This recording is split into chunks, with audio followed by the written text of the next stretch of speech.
My daughter-in-law, Nia, told everyone I was confused. Said I had dementia. Said I was slipping. But I wasn't confused when I woke up and found my bedroom door locked from the outside. I wasn't confused when I cried for help and no one came.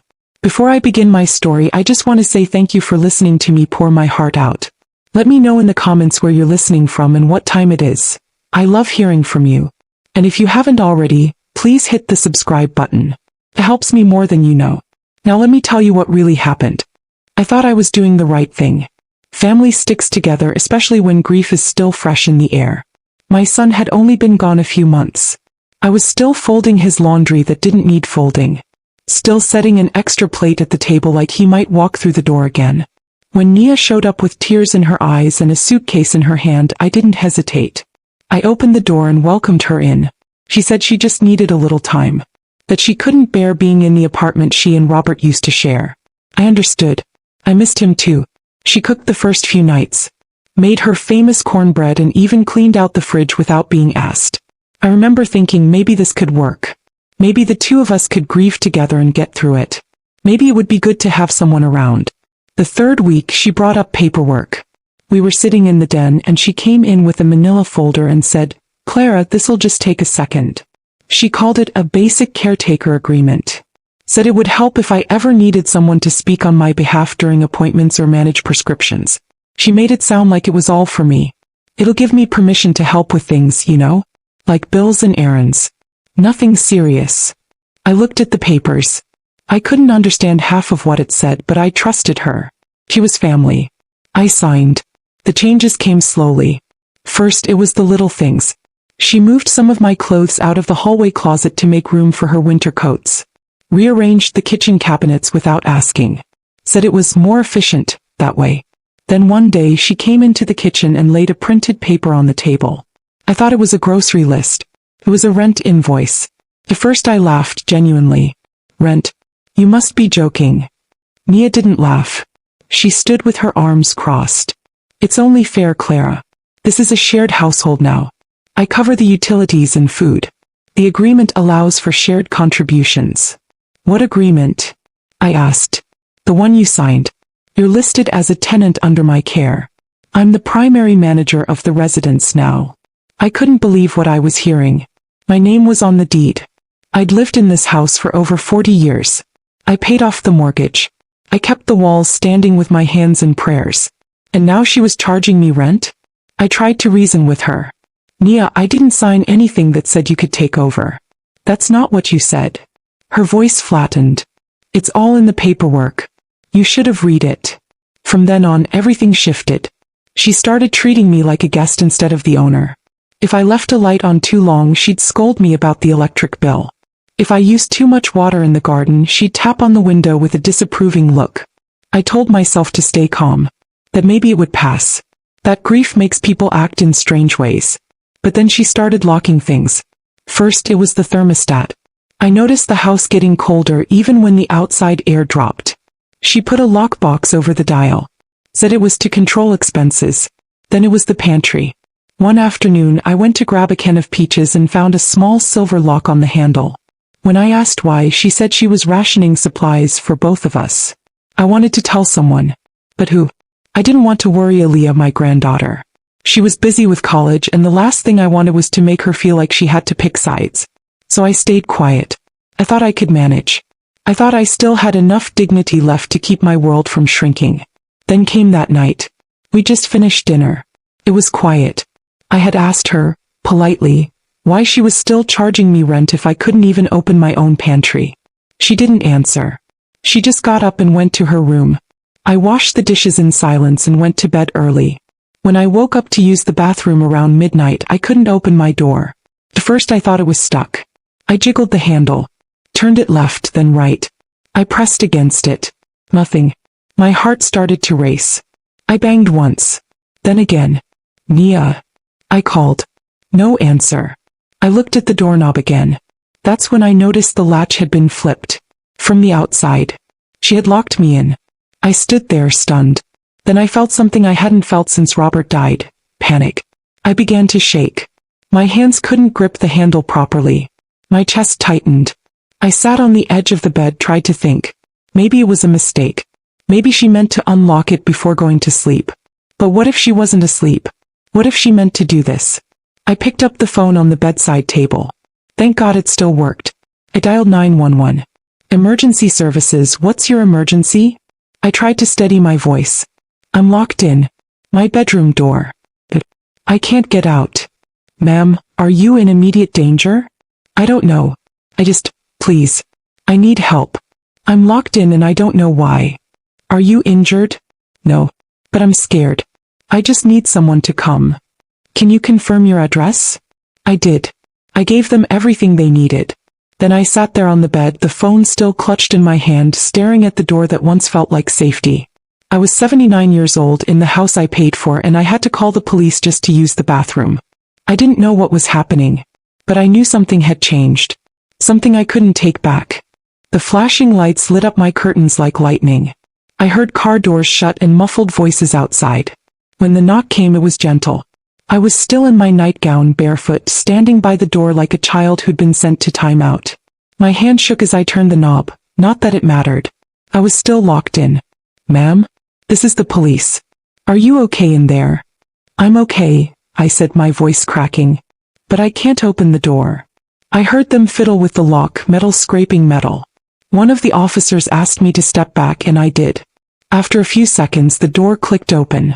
The officer, a young man with soft eyes, stepped in. Did you hurt yourself trying to get out? No. I just woke up and it was locked. He nodded, looked around, then back toward the hallway. You live here alone? No. My daughter-in-law lives here. Mia. She moved in after my son passed. I let her. She's been helping with things, but... Before I could finish, I heard the front door open. Mia's voice floated through the hallway, calm and sweet. Officers? I'm sorry, I just got back. What's going on? I stepped into the hallway, embarrassed. I didn't even have on shoes. The officers turned toward her as she approached, dressed in her robe like she'd just woken up from a nap. She called and said she was locked in her bedroom, one officer said. Mia looked surprised, then smiled gently. Oh, Clara, she said, did you forget again? I felt heat rise to my cheeks. Forget what? She turned to the officers. She has early dementia. She's been forgetting things lately. Sometimes she thinks I'm keeping things from her, or locking doors that aren't locked. We installed the lock for her safety. I opened my mouth, but nothing came out. The younger officer glanced at me. Ma'am, do you have a diagnosis? I blinked. No. I'm fine. I'm not forgetful. Mia gave a polite little laugh. She doesn't remember the doctor's visit. It's okay. This happens sometimes. I'm her legal caregiver. I can show you the agreement. She pulled a folder from the drawer and handed over a document. I watched the officers skim it. They didn't seem alarmed. One nodded. Okay, ma'am. We're just here to make sure you're safe, he told me. I'm not safe if I'm being locked in, I said, but it came out too soft. The other officer looked at Mia. Can you make sure she has access to a phone if she needs to call again? Of course. She has one right by her bed. I'll double-check everything. I stood there helpless. I could feel my heart pounding in my chest. I wanted to shout, to tell them they were being fooled. But Mia's performance was too smooth, too calm. She was the caregiver. I was just a confused old woman in a robe. After they left, Mia closed the door behind them gently and turned to me. What was that? You locked me in, I said. She raised an eyebrow. You really don't remember, do you? I remember everything. I didn't forget. You locked my door. Mia stepped closer. Her smile dropped. You're lucky they didn't take you in for a psych evaluation. You want to end up in a state facility? With strangers giving you pills and wheeling you into cold showers every morning. I backed up. I'm warning you, Clara. You pull that stunt again and I will have you evaluated. I'll tell them you've been wandering. That you talked to yourself. That you tried to hit me. I would never. No one will care what you would never do. You're 79. You signed a paper saying you need care. I'm the caregiver. You think people listen to the old woman or the young professional? My legs felt weak. I walked past her back to my room and shut the door. She didn't lock it this time. She didn't need to. I sat on the bed and stared at the walls. Dementia. She said it like it was already happening. I tried to think. Had I forgotten things lately? Had I left the kettle on? Missed a doctor's appointment? No. I remembered all of it. But I couldn't prove anything. That night I barely slept. I left the lamp on and the curtains open. Every creak in the hallway made me flinch. I was scared, of her voice, of her silence, of what she might say next.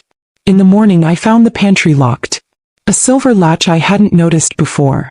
My coffee tin was gone from the counter. There was a sticky note on the fridge.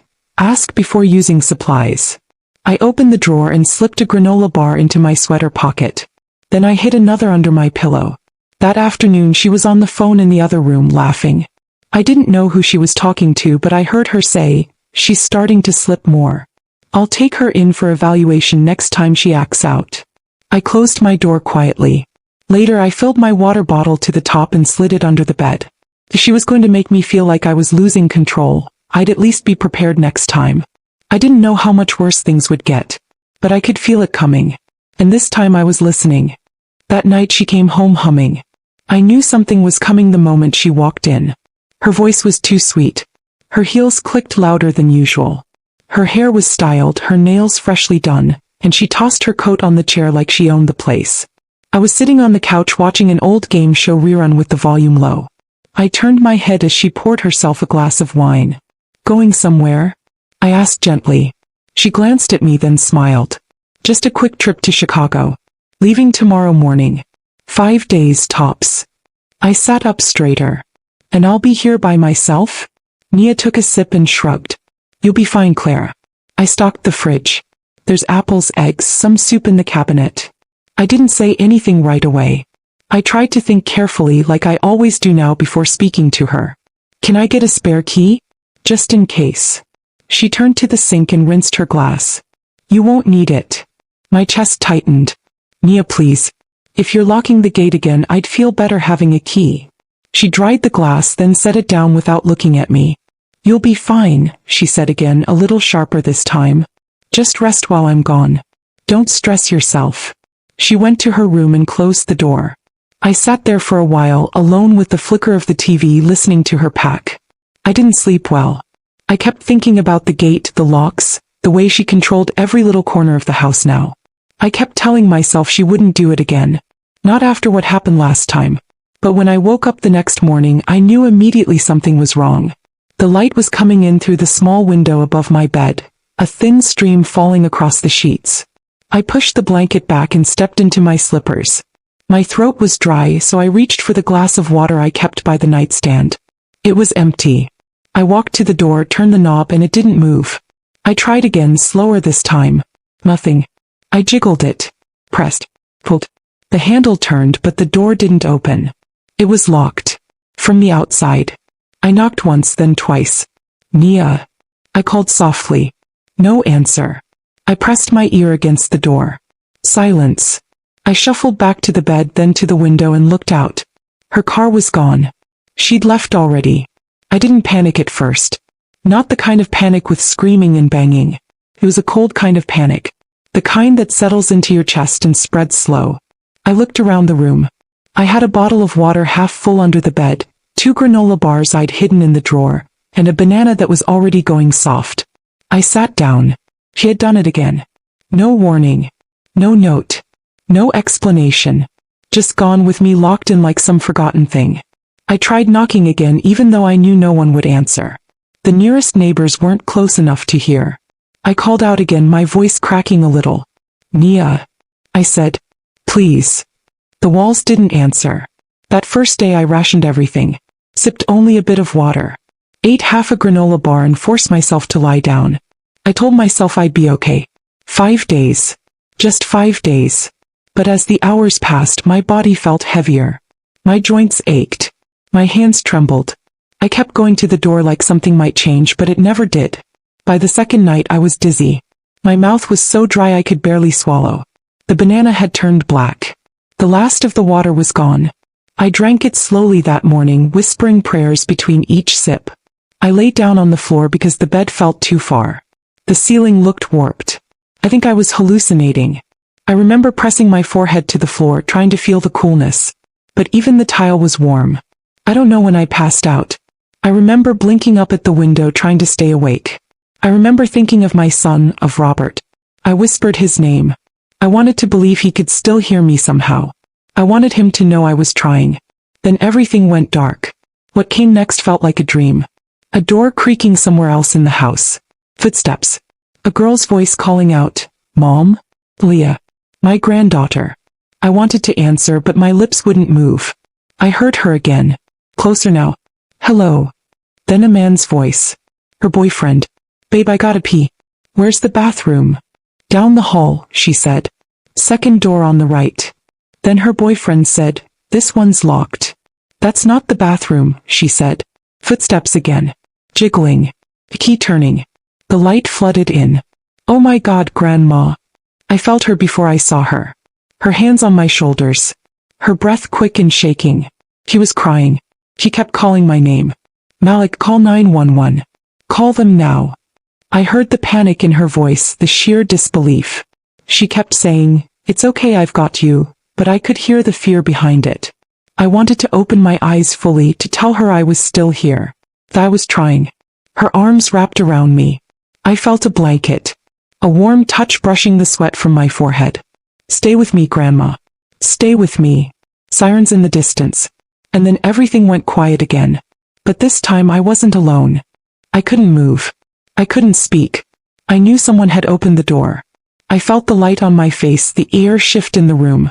But my body wouldn't respond. I heard her gasp, sharp and terrified, and that voice trembling but so familiar. "Grandma. Leah." Then I felt her arms wrap around me, so warm and real, grounding me to the floor like an anchor. I wanted to lift my head. I wanted to tell her I was okay. But I wasn't. I was barely breathing. My limbs were weak, my mouth dry as sand, my thoughts scattered like feathers in wind. I couldn't form the words. "Oh my God," she said, and her voice cracked. "She's burning up. Grandma, can you hear me?" I couldn't answer. "Malik, call 911. Now. Please." Footsteps behind her, a phone dialing, a man speaking urgently. I heard numbers, street names, the words, "elderly woman," locked inside, barely responsive. Aaliyah stayed with me the whole time, her hand stroking my face, her tears falling on my skin. "I'm here," she whispered. "You're okay now." "I'm here." She pulled a blanket from the foot of the bed and wrapped it around me. Then she cradled my head in her lap. I could feel her shaking. She brushed my hair gently behind my ear like she used to when she was little and nervous before school. "I didn't know," she kept whispering. "I didn't know she would do this." Somewhere in the distance I heard sirens. The medics came in quickly, 2 of them moving fast but carefully. They checked my vitals, asked questions Aaliyah answered with trembling certainty.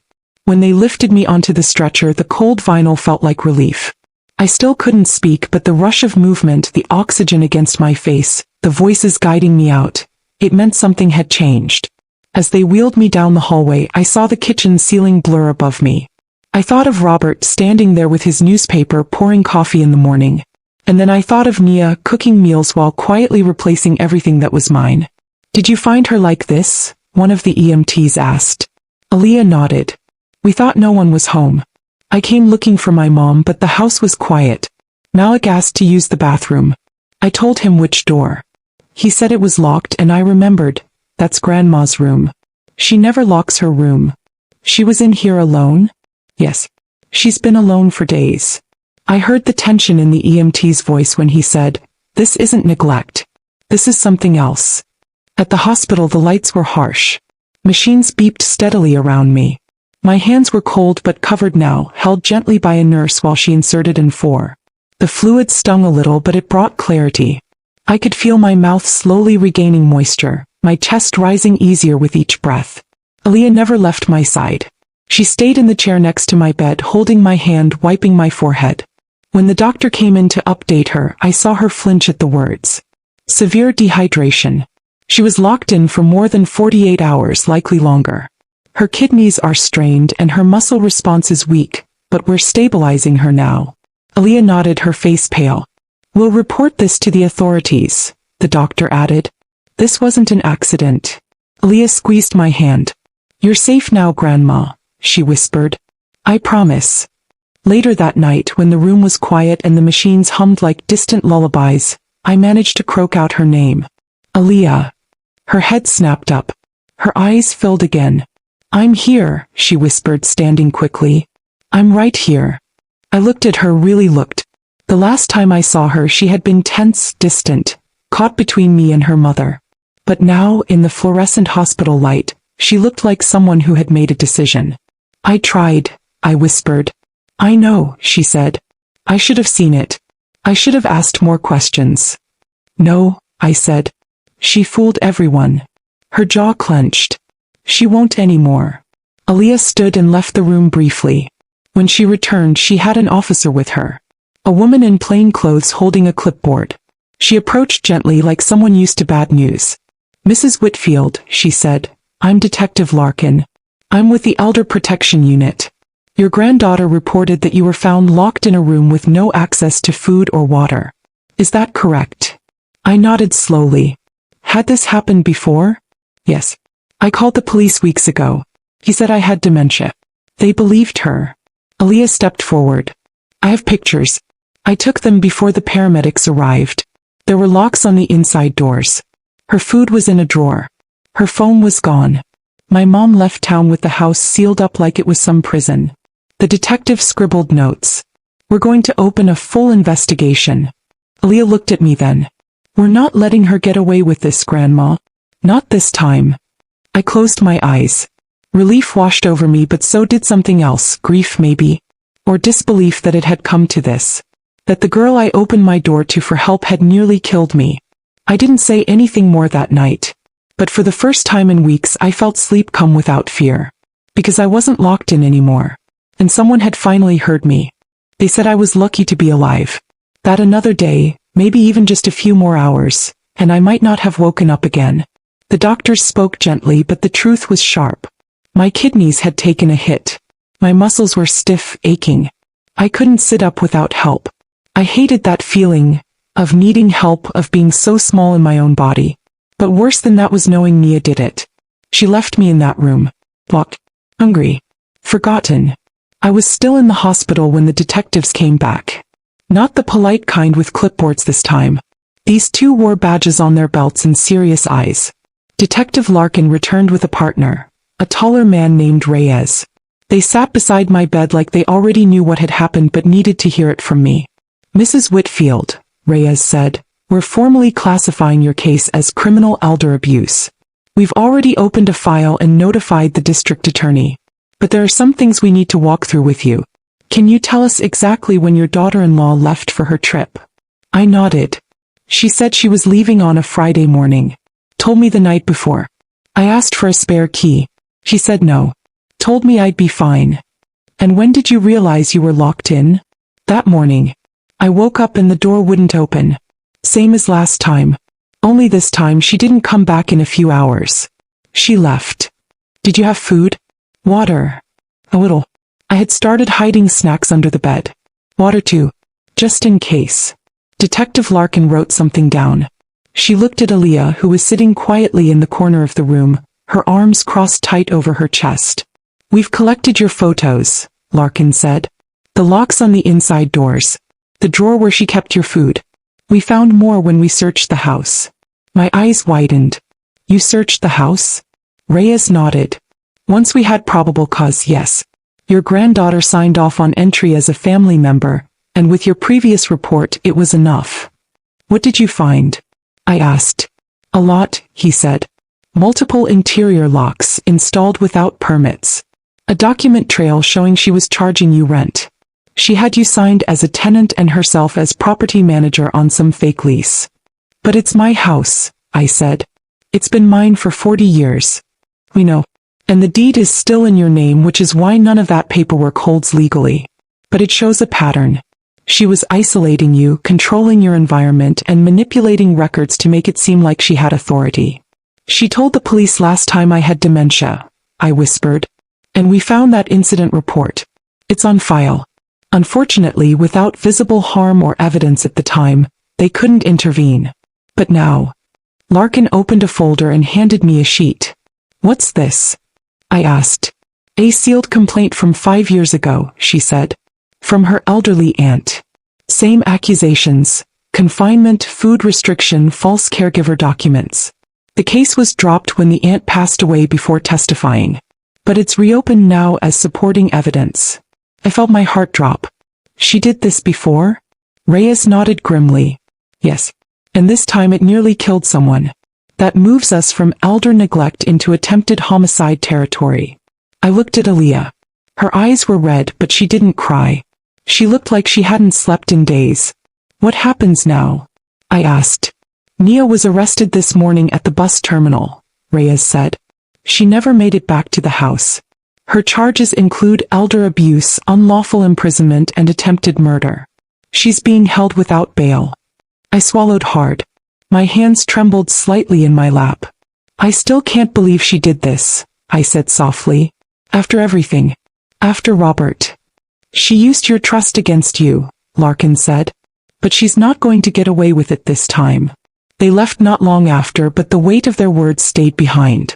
Attempted murder. Arrested. Reopened complaint. For days I had been scared I was going to die in silence. Now the world knew the truth. The local news picked up the story within 24 hours. It was a small segment, just a few minutes long, but enough to spark headlines. Elderly woman found locked in bedroom, daughter-in-law charged. People started calling the hospital. Reporters tried showing up. A nurse stood guard outside my door for 2 nights. I wasn't used to attention. I wasn't looking for pity. But I understood why it mattered. There were other women like me. Other grandmothers who'd been told they were confused, dramatic, forgetful. And maybe, like me, they had started to believe it. Aaliyah never left my side. She handled the interviews, the police check-ins, even the paperwork. She called the utility company, updated the deed records, and requested that all locks in the house be removed. One evening, as she sat beside me peeling an orange, she looked at me and said, "You know you're going home soon, right?" "I don't know if I'm ready," I said honestly. She reached over and touched my hand. "You don't have to be ready. You just have to be willing." The next day, a social worker came to visit. She talked through home recovery services, checked in on my mental state, and offered grief counseling. I agreed to most of it. I wasn't ashamed of needing help. I was ashamed of how long I waited to admit it. That night, as I lay in the hospital bed watching the ceiling spin with reflections from the window blinds, I thought of the officer's words. This isn't neglect. This is criminal. And for once, I wasn't questioning myself. I wasn't doubting my memory, my instincts, or my pain. Someone had finally said it out loud. And the law was finally listening. They wheeled me out of the hospital 2 weeks after Nia was arrested. The air felt different that morning. Sharper, fuller, like the sky itself had opened up a little just for me.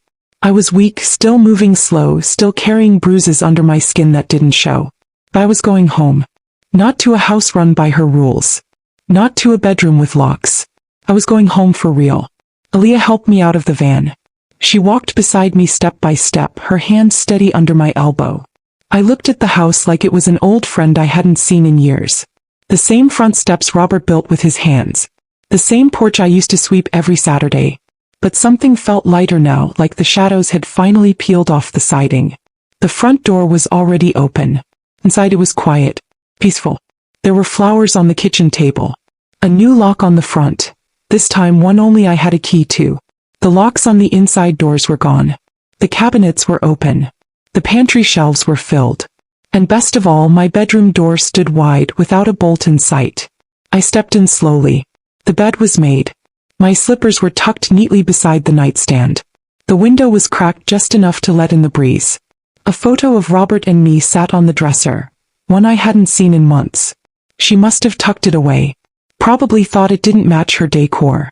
I sat on the edge of the bed and exhaled. It didn't creak. The floor didn't groan. The silence didn't feel threatening. Aaliyah came in with a cup of tea. She handed it to me, then sat across from me on the small bench near the window. "I'm staying, Grandma," she said softly. "I transferred schools. I'm moving in here with you." I looked up. "Aaliyah, you don't have to do that." "I want to. I should have come sooner. I knew things were off, but I didn't push. I didn't ask enough questions. You were trying to survive under your mother's roof.